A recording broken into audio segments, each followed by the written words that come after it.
My name is Malik Rowan, and for 6 years I believed my wife Sierra and I were building something real. From the outside, our life looked enviable. A sleek condo in downtown Seattle, weekend retreats at lakeside cabins, invitations to the most exclusive art openings and charity galas. Sierra was radiant in every frame, ambitious, magnetic, never afraid to speak her mind, especially about how she saw our marriage. She wore determination like a crown, and I was content to be her humble consort, nodding and smiling as she orchestrated our world. I thought that was enough. After all, love meant compromise, or so I'd told myself on nights when I lay awake listening to her voice fill our shared space while my own desires smoldered quietly in the background. She called the shots, publicly and privately, and I learned early on that disagreement wasn't weakness, it was a luxury I couldn't afford. At dinner parties, she leaned forward, eyes sparkling, issuing judgments about my career choices, my wardrobe, even my taste in wine, and I laughed along, offering the occasional self-deprecating joke to soften the barbs. In her circle, I was the background actor, a supporting role in the grand production of Sierra Rowan. I told myself that by standing in her glow, I would share her stardom, but the truth was more insidious. In her spotlight, I was invisible. What she didn't know, what no one knew, was that the man in the shadows was building something far bigger than she could imagine.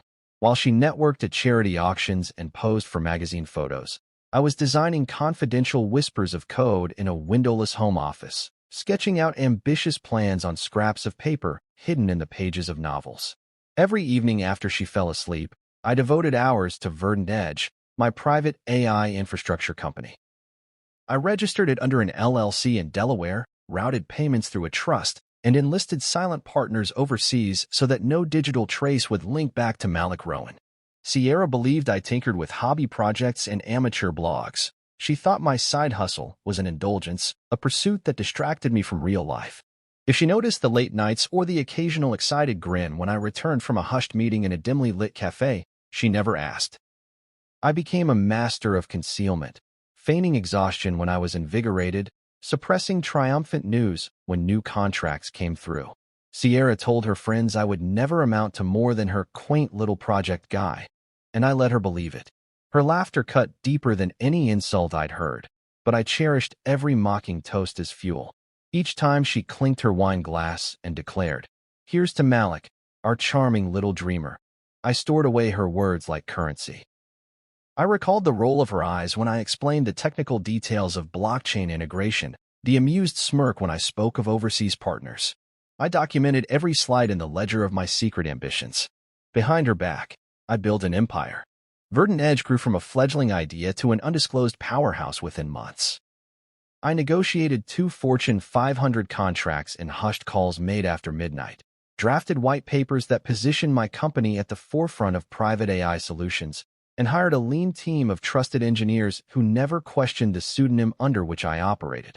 I filed my taxes under the trust, ensuring that my personal finances remained invisible to prying eyes.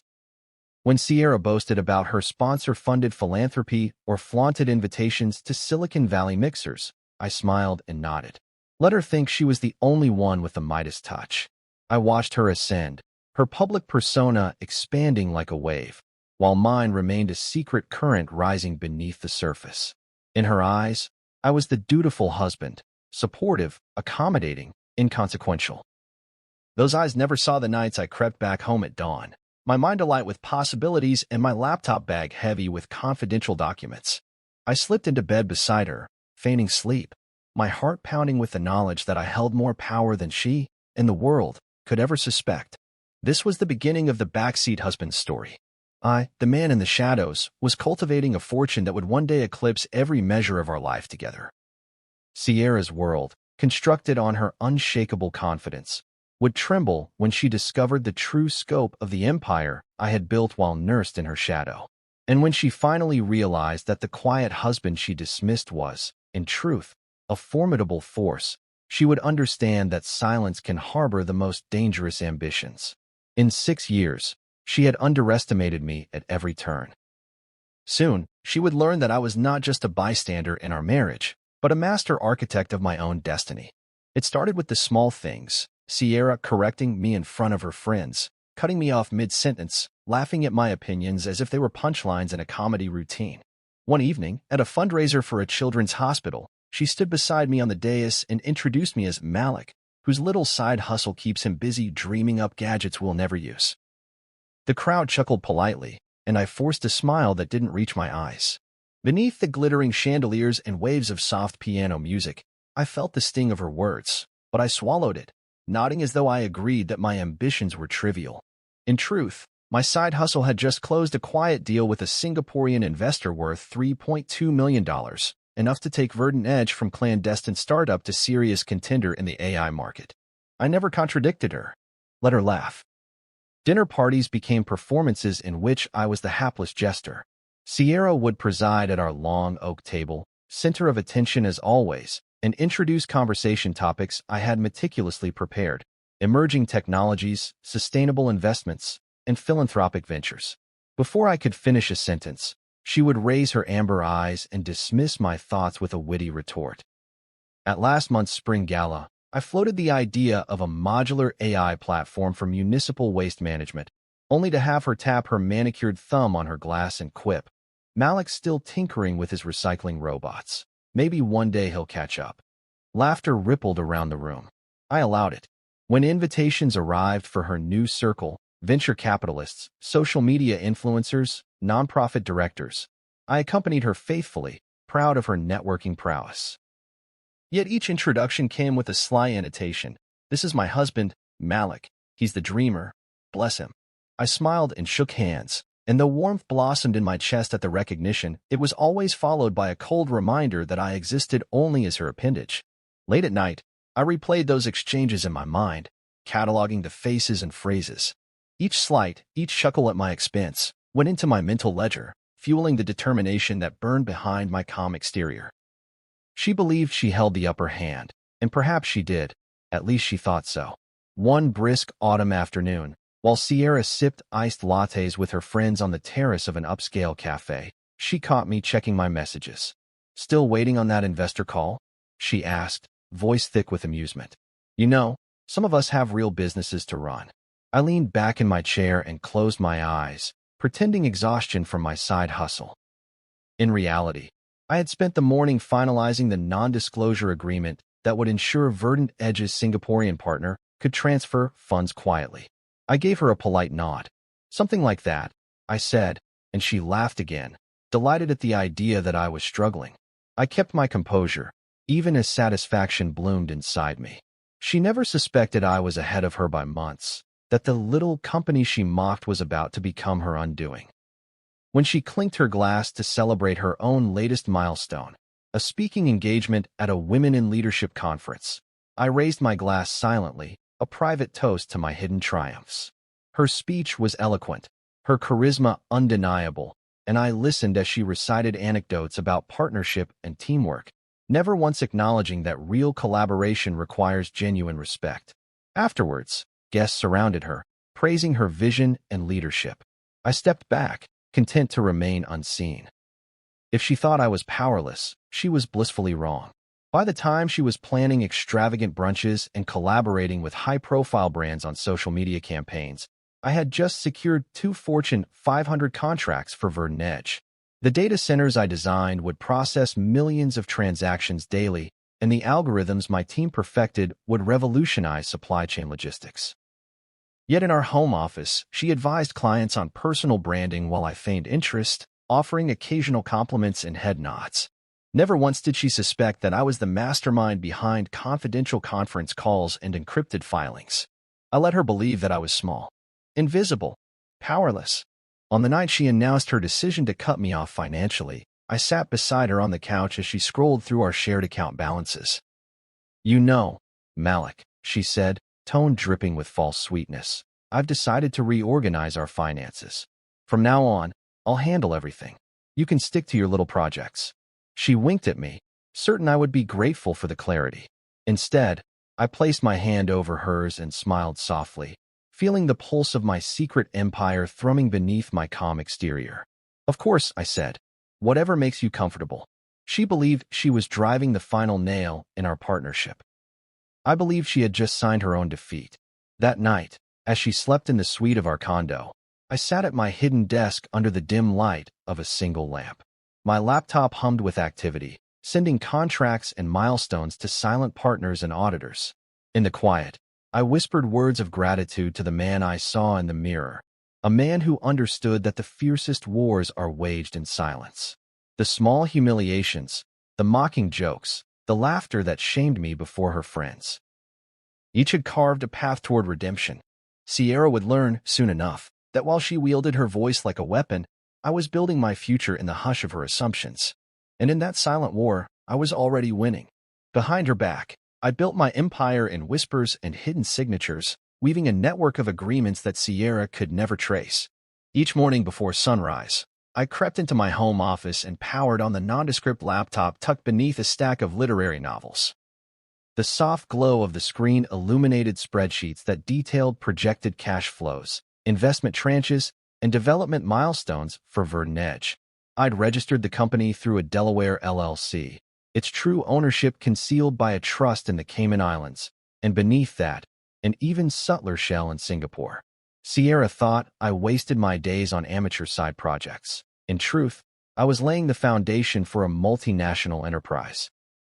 In those early weeks, I negotiated my first contracts under the cloak of anonymity. I reached out to a mid-level procurement manager at a Fortune 500 logistics firm, posing as a consultant for a boutique AI integrator. Over encrypted email, I described a custom solution that could optimize warehouse throughput and reduce spoilage by 10%.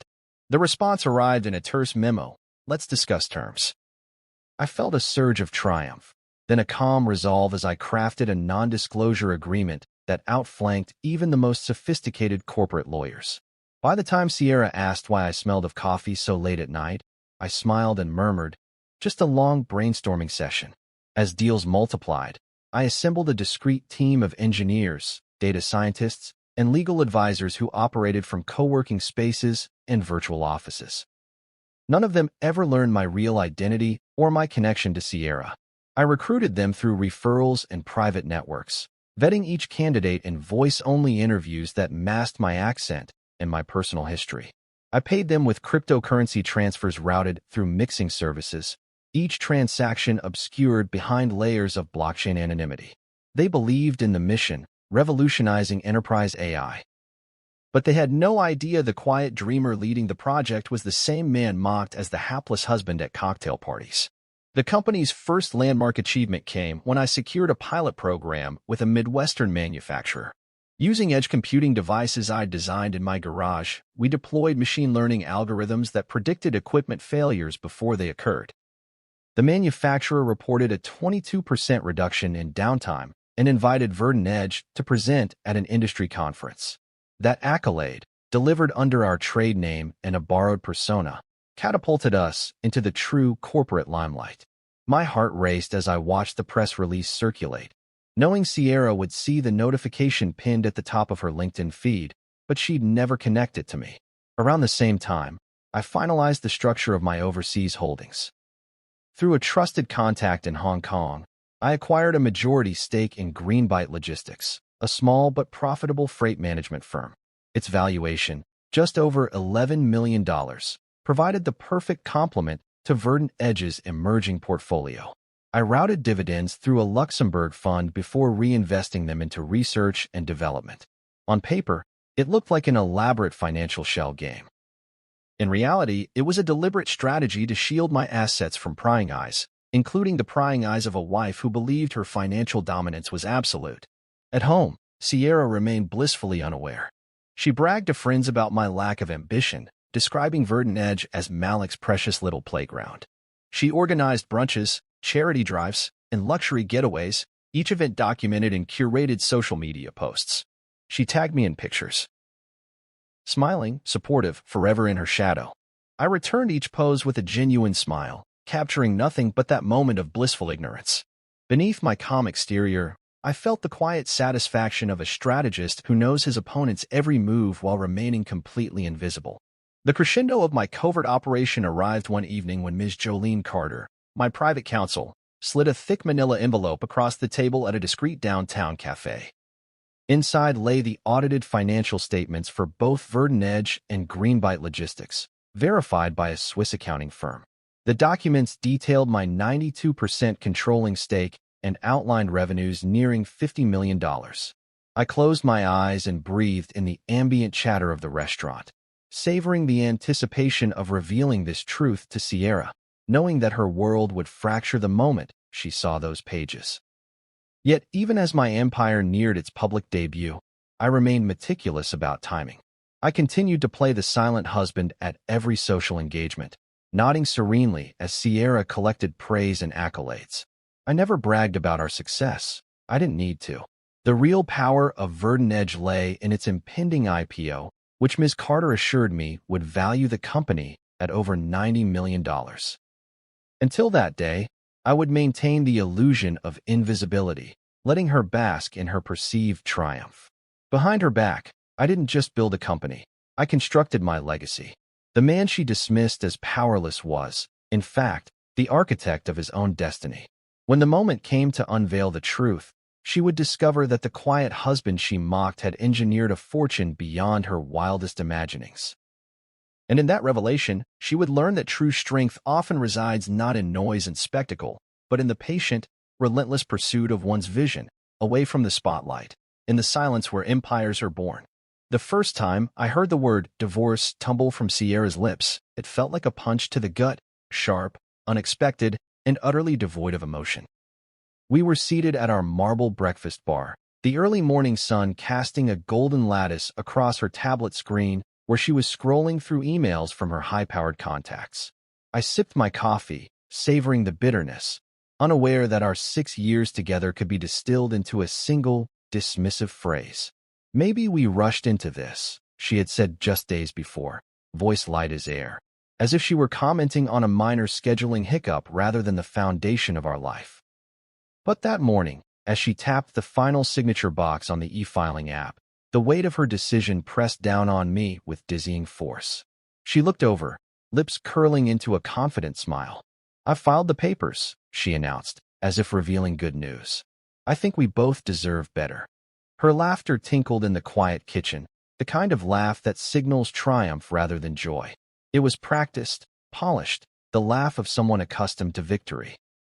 I watched her, the woman who had ruled our shared world with her charisma and ambition, gleefully believing she held the keys to my future.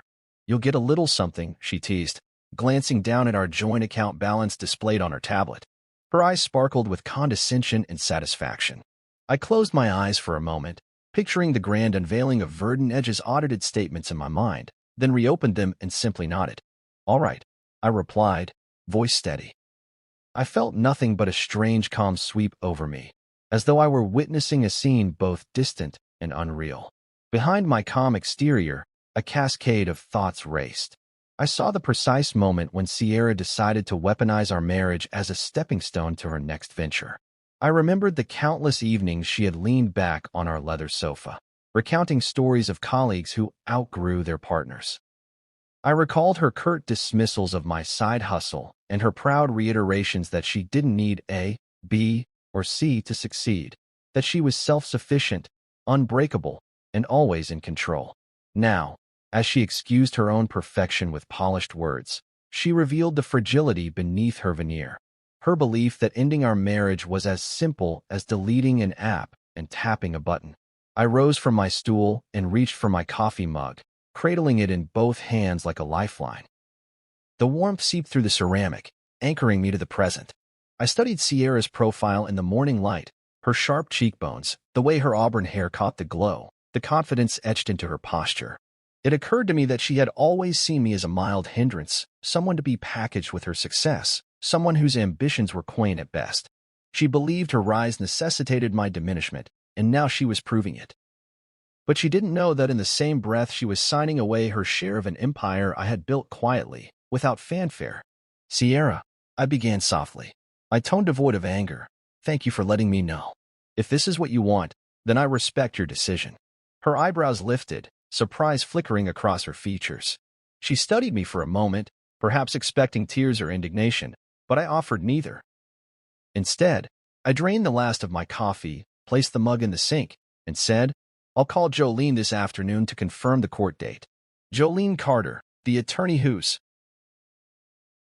Reputation for discretion and ruthlessness matched my own need for anonymity. Would handle every detail. Sierra's lips parted, confusion and a hint of irritation clouding her expression. She had anticipated conflict, drama, perhaps even a public spectacle, but she didn't get one. She had sculpted me into a passive partner, and now I was refusing to perform my role. After breakfast, I walked into my study, the sanctum where verdant edge existed in absolute secrecy. The walls were lined with whiteboards filled with algorithms and flowcharts, while confidential binders lay stacked on my desk. I sat down, opened my laptop, and accessed the encrypted portal containing the latest financial disclosures. The numbers glowed on the screen: controlling stakes, offshore holdings, contract breakdowns. My net worth, meticulously documented, dwarfed any settlement Sierra might have imagined. I leaned back in my chair, fingers steepled, and allowed myself a moment of quiet satisfaction. She thought she was winning a battle. In truth, she had wandered onto the battlefield oblivious. When Sierra returned to collect her things later that afternoon, she found me composed, even polite. She had packed a suitcase and left it by the door, assuming I would usher her out with solemn words and reluctant kindness. Instead, I offered her a glass of water and asked if she needed help with her bags. She hesitated, her carefully practiced smile faltering. I thought this would be harder, she admitted, voice uncertain. I shrugged. Life is full of surprises, I replied. I'm sorry it ended this way, but I believe it's what you want. Her gaze turned inward, as if searching for the spark of courtroom drama she so craved, only to find emptiness. As Sierra stepped out of our condo and closed the door behind her, I stood in the hallway and listened to the echo of her departure. The words divorce and deserve floated in the air, trailing behind her like torn confetti. I inhaled deeply, filling my lungs with the calm that comes after a storm's first report. The world beyond that door was hers to conquer alone, but she would soon discover that the empire she underestimated was not built on sentiment or spectacle, but on silence, strategy, and unyielding resolve. She thought she had engineered her escape. I knew I had orchestrated her undoing. And as the final click of the lock resonated, I returned to my desk, ready to write the next chapter of my destiny. I hired Ms. Jolene Carter, a private but ruthless attorney whose name carried weight in the corridors where fortunes and reputations were forged or crushed. I first met her in a discreet downtown loft, its windows draped in heavy charcoal curtains and its walls hung with abstract art that whispered of power more than beauty. She sat behind a minimalist desk, legs crossed, pen poised over a leather-bound notebook. Her gaze was sharp, unyielding, and immediately conveyed that she had heard everything before and wanted to hear more. When I introduced myself as Malik Rowan, she made no comment on the mismatch between my reserved demeanor and the rumors that preceded her. She asked only one question. What do you want? I leaned forward, choosing my words with precision. I want an agreement that reflects reality, not perception, I said. I need to ensure that my assets, everything I've built, remain intact. My wife believes she's entitled to a minimal settlement. I want her belief validated in court, but with a twist. She will sign away any claim to my true holdings. Jolene tapped her pen against her notebook. You're asking for a performance, she observed. She must think she's winning while the paperwork ensures she's losing. A slow smile curved on her lips. I like it, she said. Over the course of the next week, Jolene and I orchestrated every detail. We drafted documents under pseudonyms, created shell entities to mask asset transfers, and arranged for third-party verification of my net worth that would surface at precisely the right moment. She explained the importance of letting Sierra's lawyer believe he commanded the narrative. Brian Knox must feel confident he's cornered you. He must see desperation in your proposal, a man grasping at crumbs. I relished the thought of Knox's smug satisfaction, unaware that every clause he pushed for would tighten the noose around his own client's future. When the proposed settlement arrived, it was a masterpiece of deception. Brian Knox, Sierra's attorney, had submitted terms that painted me as a man with no meaningful income stream and no significant assets beyond our shared residence and a few joint checking accounts. Under his proposal, I would accept $20,000 in starter compensation and surrender any claim to future earnings. Knox had clearly assumed that Sierra's flamboyant public persona commanded the day, and that I, the silent partner in the marriage, had nothing to leverage. I smiled when I read it. All of Sierra's confidence lay in that 9-digit projection she assumed she'd grab. I signed the agreement before Knox's eyes on the day Jolene had arranged, in a wood-paneled conference room scented faintly of leather and coffee. Knox glanced over his glasses, a self-satisfied smirk curling at his lips. "You know, Mr. Rowan," he said, voice oily, "you're making a wise choice. Few men show such grace under fire." I nodded, maintaining a courteous smile. "I'm just being realistic," I replied. As I signed, Jolene watched from the corner, her expression unreadable. The ink dried, and Knox shook my hand firmly, as if sealing a deal that elevated Sierra's status and confirmed my insignificance. He collected the documents, beaming, certain he had won.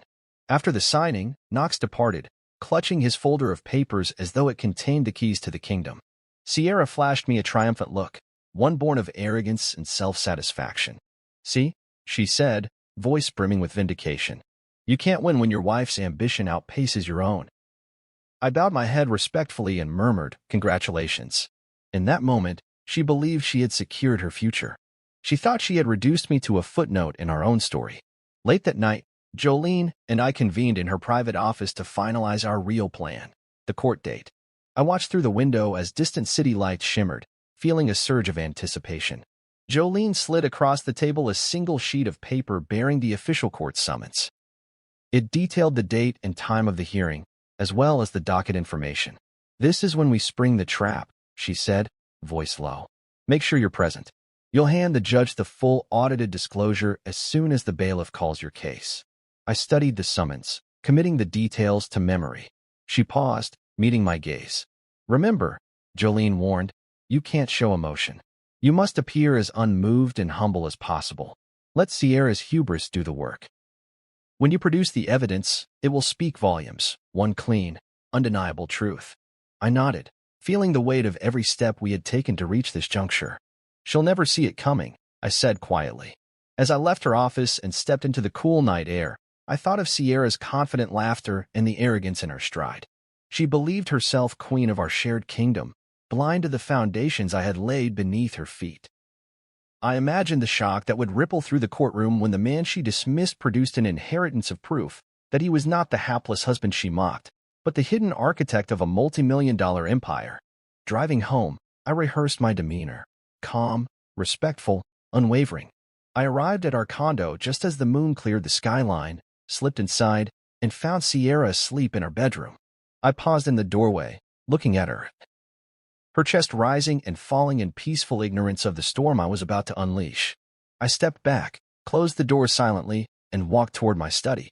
There, waiting in the dim glow of my desk lamp, lay the final piece of our plan, a manila folder labeled Net Worth Disclosure, Malik Rowan. I placed it carefully in my briefcase, closed the clasps, and whispered to myself, "Let the performance begin." In the quiet, I understood that the setup was complete. And that, when the gavel finally fell, I would stand not as a defeated husband, but as the unrivaled master of my own destiny. The courtroom felt like the final act of a meticulously scripted play, a stage set for Sierra's grand performance. As we entered, I noted the soft murmur of the gallery, rows of unfamiliar faces and a handful of curious onlookers, likely friends of Sierra's or members of the local press tipped off by whispers of a high-profile divorce. Sierra glided forward, every step measured, spine straight, her smile flawless. Her hair was styled in loose waves that framed her face just so, and her designer gown hinted at the ease with which she commanded attention. She greeted the judge with a confident nod and turned to the assembled crowd, lips curving into a triumphant smile, as if the entire room existed merely to celebrate her victory. Brian Knox stood beside her, his bespoke suit impeccable, his posture a study in self-assurance. He exchanged a few whispered words with the bailiff, then turned to Sierra as though to say, "This is ours." Sierra laughed softly, a sound that rippled through the courtroom like a ripple across still water, only to create waves of expectation. She mouthed something to Knox, and I imagined the rich satisfaction in her chest as she anticipated the judge's pronouncement. I, on the other hand, moved with quiet purpose to my own table, pulling from my briefcase a tidy manila folder labeled Net Worth Disclosure, Malik Rowan. I placed it deliberately before me, its crisp edges and professional seal contrasting with the ornate filigree of the courtroom furniture. The judge, an older man whose robes fell in elegant folds, called the case to order with a measured clearance of his throat. He addressed us both, speaking in calm tones that betrayed no favoritism. "We are here to finalize the divorce settlement between Ms. Rowan and Mr. Rowan," he began, as shifting from Sierra to me. "Counsel for the plaintiff, please present your opening statements." Brian Knox rose with practiced ease, stepped to the lectern, and recited a confident summary of Sierra's achievements and the fairness of the proposed settlement. He detailed her career as a public relations executive, her philanthropic work, and the financial imbalance they had agreed upon. Mr. Rowan, he asserted, had no substantial assets beyond the marital home and a modest checking account. The courtroom nodded along. Even the judge's expression softened at the portrayal of Sierra's success. Sierra glanced toward me, her eyes gleaming with victory. The corners of her mouth lifted, and she smiled, as though to say, "See how well I have managed this?" I allowed her that moment, my face composed, my posture respectful, as though I too believed the carefully orchestrated narrative. Behind me, Jolene Carter sat in the gallery, her gaze fixed on Knox, her expression a mask of inscrutable calm. I caught her subtle nod and felt the surge of adrenaline that accompanies perfect timing. When Knox concluded, he returned to his seat with a smug flourish. He believed he had locked down the outcome, a final victory lap around the dais. The judge thanked him, and then turned to me. "Mr. Rowan, you may present your response." I rose slowly, each movement deliberate, and walked to the lectern. The room grew silent, as if the very air held its breath. I placed one hand atop the folder and angled my gaze toward the judge. "Your Honor," I began, voice steady. "I appreciate my esteemed colleague's thorough presentation. However, there is additional information relevant to the court's determination of an equitable division." I reached into the folder and withdrew the first set of documents. Audited financial statements, trust agreements, overseas holdings, all bound together by a discreet paperclip. As I handed the folder to the bailiff, I saw Sierra's smile falter. Knox's jaw tightened. The bailiff delivered the folder to the judge, who took it and raised his eyebrows ever so slightly. I returned to my seat, and in that instant, a hush fell over the room. Sierra's eyes widened, and a faint flush crept across her cheeks. I sat with my back straight, hands folded, watching the judge open the documents. The silence stretched taut, broken only by the soft rustle of paper as he turned the pages. Finally, he looked up. "Ms. Rowan," he said, voice measured but firm, "these disclosures indicate that Mr. Rowan holds a controlling interest in Verdant Edge, valued at approximately $48 million, in addition to substantial overseas assets. Can counsel explain?" The courtroom erupted in gasps and whispers. Sierra's advisor rushed forward, papers clutched in hand, but it was too late. The truth was laid bare. Her triumphant laughter, the centerpiece of her performance, died on her lips and was replaced by the stifled gasp of shock. Brian Knox rose, confusion and indignation mingling on his face. He flipped through his own notes, as though hoping they might transform in his hands. Sierra pressed her palms into her lap, jaw clenched so tightly I feared she would break her teeth. The judge allowed Knox a moment to gather himself, then placed a hand on the lectern. "Mr. Knox," he said, "the court recognizes this new information as part of the record. The previously agreed-upon settlement must be reconsidered in light of these disclosures." In that moment, Sierra's world tilted. The room, which had been primed to celebrate her, recoiled in awkward silence. Friends in the gallery exchanged incredulous whispers. Reporters raised curious eyebrows. The judge's clerk looked up from her pad, pen forgotten. Sierra's eyes met mine briefly. Eyes that once shone with certainty now glinted with panic. Knox sank back into his chair, defeated, while Jolene's lips curved in a slight, satisfaction-laced smile. The judge called a short recess to review the documents in full. Sierra stood unsteadily, smoothing her dress as though to compose herself. I remained seated, calm, folding my hands in my lap. I listened as Sierra's breath hitched, a soft intake of air that spoke volumes of her impending realization. The courtroom, once her stage, had become a crucible in which her assumptions and arrogance were melting away. When the recess ended and we reconvened, the judge announced that the original settlement would be voided and a new agreement drawn to reflect the true extent of my assets. Sierra's lawyer attempted to protest, but the judge raised a hand. "This court values honesty and equity," he intoned. "The papers presented by Mr. Rowan are clear and indisputable." And just like that, the performance ended. The laughter that had once signaled Sierra's victory was replaced by a hollow hush, a silence so profound it seemed to echo in every corner of the room. I sat back, heart calm, knowing that in this courtroom, on this day, the backseat husband had claimed the driver's seat. The moment felt suspended in the hush that fell over the courtroom, as if the very walls had leaned in to hear the judge's voice. He held the folder before him, fingers brushing the crisp edges of the pages, and the gallery waited in taut anticipation. I sat rigidly in my chair, hands clasped, watching Sierra's confident posture unravel as the judge began to read aloud. Per submitted disclosure and verified audits, Mr. Rowan holds a 92% controlling stake in Verdant Edge, currently valued at $48,600,000. The syllables echoed like chimes, each one carrying the weight of truth into the stunned silence. Faces in the crowd registered shock, while Sierra's smile wavered. Her lawyer, Brian Knox, blinked and swallowed, eyes darting through our carefully arranged disclosures. He stammered as he rose, clutching his own notes like a talisman. Your Honor, I, must protest the admissibility of these late-filed documents. His voice quivered, betraying his certainty. The judge held up a hand, pausing mid-sentence of the readings. Mr. Knox, the court has reviewed these documents and finds them in proper order. The judge's calm authority struck like a hammer, decisive enough to shatter any pretense of victory Sierra still harbored. On the edge of my vision, I saw Sierra inhale sharply, her chest rising in a sudden, sharp arc. A drop of color drained from her cheeks, replaced by the pale sheen of shock. Her nails bit into her palm, a futile attempt to anchor herself. She had prided herself on her unflappable composure, but now the truth unraveled her carefully constructed facade. I felt a rush of something vindication tempered by the gravity of witnessing her unmasking and resisted the urge to lean forward in triumph. This was not spectacle, it was reckoning. The judge continued, his tone measured. Additional holdings include overseas assets in Greenbite Logistics, valued at $11,200,000, and various trust accounts totaling $1,500,000. Whispers rippled through the gallery, like a wave cresting and collapsing in juicy murmurs.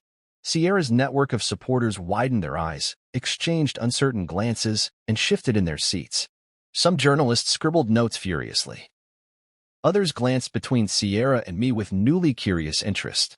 The room's energy crackled with the thrill of revelation. Sierra's breath came faster as she stood, drawn to the center of her undoing. Her voice caught in her throat when she tried to speak, an aborted protest, but no coherent words emerged. Knox scrambled to her side, offering murmured reassurances that felt as if he were clutching at air. He flipped through his own files, desperate to find some clause or footnote that might invalidate our disclosures. I watched him with soft detachment, marveling at how quickly triumph can curdle into panic. The judge closed the folder with a decisive snap. Given these substantial assets, the settlement agreement presented to this court must be voided and renegotiated to reflect equitable division. His eyes traveled the courtroom before resting on Sierra, whose lips parted in a gasp. The gavel rose, fell with a definitive crack, and the room exhaled collectively. Relief and disbelief hung in the air, an intoxicating mixture for those of us who understood exactly how it had been engineered. As the bailiff called for a brief recess, Sierra sank into her chair, trembling. I remained seated, closing my eyes for a moment to process the full weight of what had just transpired. Outside my practiced restraint, pride bloomed quietly. I had orchestrated her downfall without a single raised voice. Jolene Carter gave me a subtle nod from the gallery, a confirmation that our meticulous planning had delivered the intended blow. The world beyond those courtroom doors would never quite look the same to Sierra, nor would the perception of who I was. When the session resumed, the judge ordered both parties to negotiate a new settlement framework. Sierra's lawyer attempted to salvage what he could, but the balance of power had irrevocably shifted. I rose to acknowledge the judge's ruling, voice steady and respectful as I offered no further argument.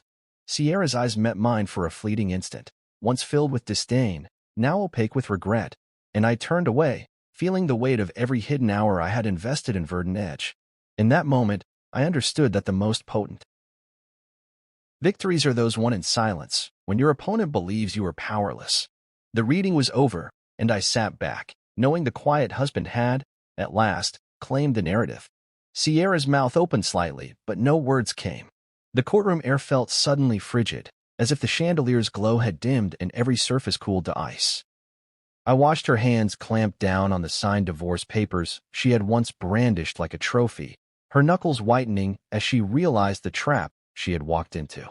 The laughter that had once buoyed her confidence now reverberated hollowly in her memory, replaced by the stunned silence of her own undoing. I remained seated, my posture unchanging, observing as the full weight of our agreement, so gleefully signed, settled over her like a shroud. Brian Knox, who had strutted in earlier with smug certainty, blinked rapidly as he flipped through the pages of the financial disclosure I had presented.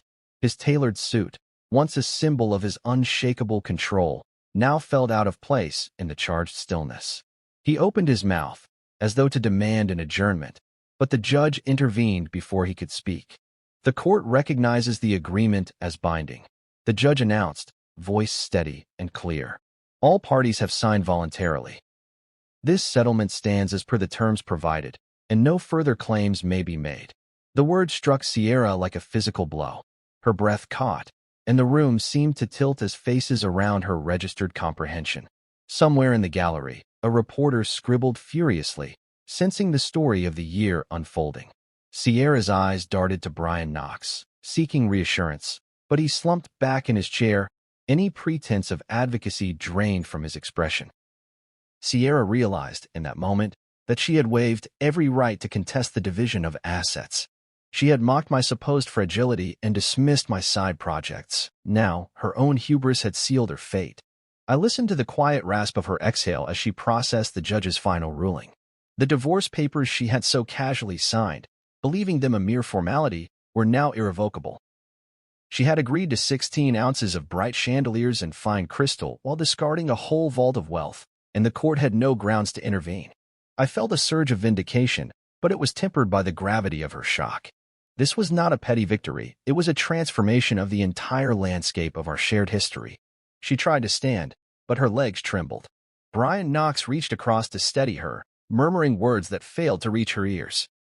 She stared at the floor as if seeing for the first time the pattern in the polished marble tiles. For 6 years, she had built a narrative in which I was the passive partner, the amused sidekick. Now that narrative lay in ruins, replaced by the stark reality that I had constructed my empire while she performed on the stage. The judge rose, restoring the solemnity of the courtroom. "This matter is concluded," he said, gaveling the bench. "The decree of divorce will be entered as discussed." The gavel's crack felt like the closing of a heavy book, one whose final page had been written in my silence. Sierra remained seated, shoulders hunched, her gaze unfocused. I stood, with measured politeness, and gathered my papers. Jolene Carter, seated a few rows back, offered me a curt nod, her acknowledgement that our plan had succeeded behind the facade of defeat. As I passed Sierra's table, her eyes flickered up to mine.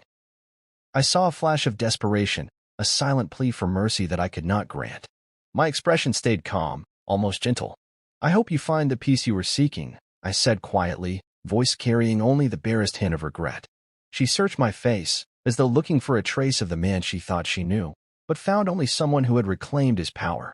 She blinked, her lower lip trembling, and looked away. Outside the courtroom, the world had shifted. Reporters snapped photos as Sierra emerged first, flanked by Knox, her composure frayed, yet valiantly reassembled. I followed, stepping into the bright afternoon light, where friends and strangers alike paused to stare. Cameras flashed, phones were lifted. A photographer called out, "Mr. Rowan, any comment?" I allowed myself a small, composed nod. "No comment," I said and walked past. The click of my shoes against the marble steps echoed like the final notes of a chamber symphony. Sierra lingered on the courthouse steps, staring down at her phone as messages poured in, texts from friends, news alerts, social media notifications. She scrolled through streams of speculation and commentary. Divorce shocker, hidden empire revealed, Malik Rowan's fortune exposed. With every swipe, her facade crumbled further. I stood at the top of the stairs, hands in pockets, watching her collapse under the weight of her own assumptions. A few of her friends approached me hesitantly, offering awkward condolences. Their faces were masks of uncertainty, torn between sympathy and surprise. I nodded to each, offering polite acknowledgement, then turned and strode toward the car I had parked around the corner. Sierra's convoy followed behind, but she did not look back. I did not wait to see her reaction. The finality of the ruling had changed everything. The narrative thread I had carefully woven had snapped the story in half. As I settled into the leather seat of my sedan, I closed my eyes and took a slow breath. The engine roared softly to life, and I rolled down the window.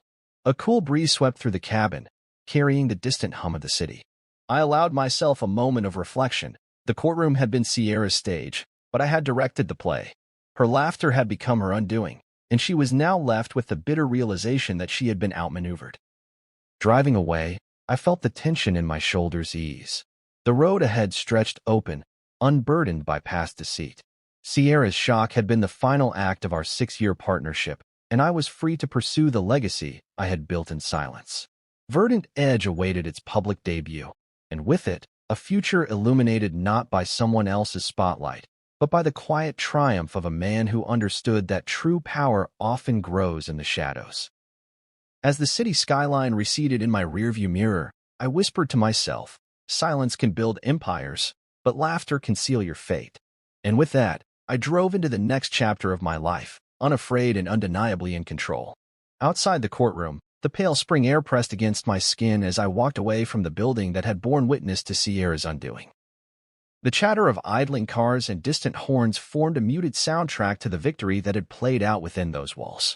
I paused at the curb, resting one hand on the polished door of my sedan, and closed my eyes. The sunlight glinted off the chrome trim, and I inhaled deeply, tasting freedom in every breath. Sierra's footsteps faded behind me, swallowed by the echo of her own shattered expectations, and I let a small, genuine smile touch my lips.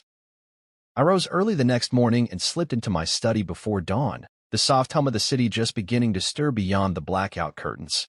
The room was suffused with a golden glow from the lamp on my desk, illuminating folders and notebooks filled with meticulously detailed plans for Verdant Edge's next phase. I poured myself a cup of strong black coffee, the aroma grounding me as I settled into my chair. In that quiet moment, I ran a fingertip over the leather-bound spine of the folder labeled Courtroom Evidence. Its edges were smooth from handling, a testament to the many times I had revisited the documents, reinforcing the truth I had chosen to reveal. My phone buzzed with notifications, but I ignored them. Emails from investors congratulated me on the verdict, and a note from Jolene Carter expressed satisfaction at our flawless execution. Yet I allowed the silence to envelop me, knowing that in stillness lay the power to reflect and to plan. I opened my laptop and reviewed the landing pages my team had prepared for Verdant Edge's upcoming public announcement. Charts and graphics glowed on the screen, projecting revenue forecasts, partnership highlights, and strategic roadmaps. Each number was a monument to years of hidden toil, each strategy a tribute to the relentless nights spent coding and negotiating beneath Sierra's dismissive laughter. By mid-morning, I slipped into a tailored suit for the first time in months. I examined my reflection in the bedroom mirror, noting the absence of tension that had once clouded my gaze. I smoothed the lapels of my jacket and straightened my tie, feeling the weight of fabric as a symbol of new beginnings rather than rigid constraints. I carried the memory of Sierra's smug confidence into the locker of my gym, where I changed into running gear and pounded the pavement along the waterfront. The rise and fall of my chest matched the measured rhythm of my footsteps, and I felt the exhilaration of reclaimed purpose pulsing through every muscle. Later that afternoon, I convened a meeting with my core leadership team in a sleek conference room at Verdant Edge's unassuming headquarters. They greeted me with smiles and enthusiastic nods, unaware that the last time we had gathered, I was a figure of mild amusement in my own household.